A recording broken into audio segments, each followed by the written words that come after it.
Ang mas gipaepektibo ug mas gipanindot nga Catalyst ointment ngayon yung gidaig sukad pa niyatong tuig 1929 karon antibacterial ug antifungal soap na. Ang Catalyst antibacterial ug antifungal soap moayo sa mga bugas-bugas, pahu sa lawas, bungag singot, pangagod, pinakan sa gagmayng mananap, buni, up-up ug uban pang sakit-sakit sa panit. Ang Catalyst antibacterial ug antifungal soap manalipod sa bacterial ug fungal infections. Busa, panalip diyan ang iyong panit kada adlaw sa Catalyst soap. Kay ka-epektibo, kay ka maayo, kay ka maraginuton. Okay gyud ang Catalyst soap. Sulfur, zinc oxide, salicylic acid is the generic name of Catalyst soap.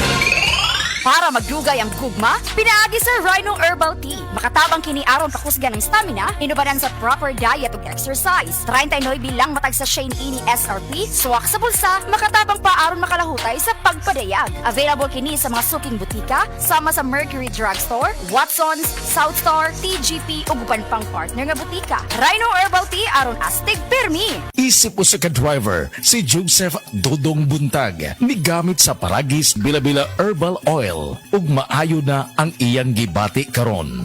Ako, biyahe-biyahe dyan ko. Biyahe ko, mati ito tagom. Kada adlaw, gina. Sa panahon nga ulan, init, masugatan ako. Maminhod akong kalawasan. Akong tiil, kay tungod lagi ning ula ito masugatan. Mao na akong ginagamit, gyud. Nga haplas, nga bila-bila. Kaluoy sa Diyos, mawala gyud akong paminhod sa akong kalawasan. Kini ginama sa GFMQ Marketing. Kay sa Paragis Bila-Bila, dili na ka mag-agwanta pa. Excellent health, excellent life. EXL Makabuhay Plus.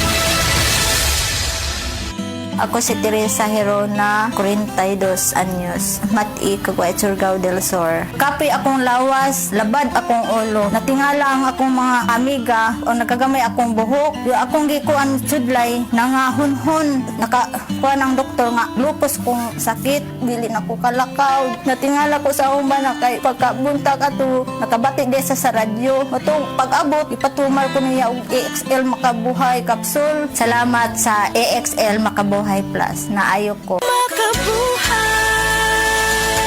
Ang Cebu Metropolitan Catholic Mass Media Awards.